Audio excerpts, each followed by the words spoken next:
سورہ توبہ کا آغاز ہے۔ سورہ توبہ مدنی ہے۔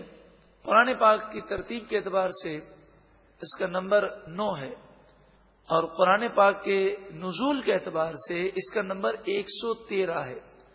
پورے قرآن میں 114 صورتیں ہیں۔ آپ اندازہ کر سکتے ہیں کہ یہ بالکل آخر میں نازل ہوئی۔ اس سورہ مبارکہ میں 129 آیتیں ہیں اور 16 رکوع ہیں۔ اس سورہ مبارکہ سے پہلے بسم اللہ شریف نہیں پڑھی جاتی۔ اس کی وجہ کیا ہے؟ تو مفسرین نے فرمایا اس کی وجہ یہ ہے کہ جبریل امین جب بھی کوئی سورت لے کر آتے تو بسم اللہ شریف لے کر آتے۔ جب یہ سورت نازل ہوئی تو اس کے ساتھ بسم اللہ نازل نہیں ہوئی۔ اللہ تعالیٰ اس کی حکمت کو زیادہ جانتا ہے۔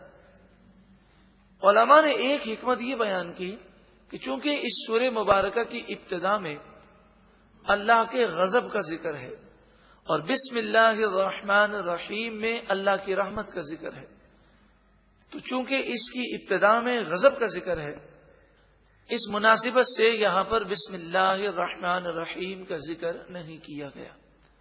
اللہ تعالی زیادہ بہتر جانتا ہے، واللہ اعلم بالصواب۔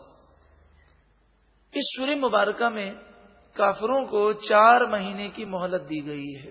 یہ وہ سورہ مبارکہ ہے کہ جس پر مغرب زدہ لوگ، چاہے اپنے آپ کو مسلمان کہتے ہوں یا کھلے کافر ہوں، یہ اس سورہ مبارکہ پر نعوذ باللہ من ذالک اعتراضات کرتے ہیں اور وسوسے پیدا کرنے کی کوشش کرتے ہیں۔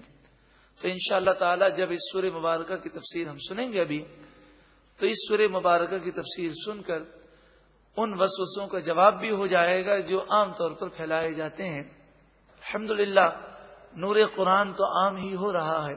جب مسلمان پورے قرآن کو سمجھیں گے تو سورہ توبہ کو بھی سمجھیں گے انشاءاللہ تعالی، اور جتنا وہ قرآن کی تعلیم سے لوگوں کو دور کرنے کی کوشش کر رہے ہیں، الحمدللہ مسلمانوں میں اتنا ہی زیادہ قرآن پاک سمجھنے کا ذوق و شوق پیدا ہو رہا ہے۔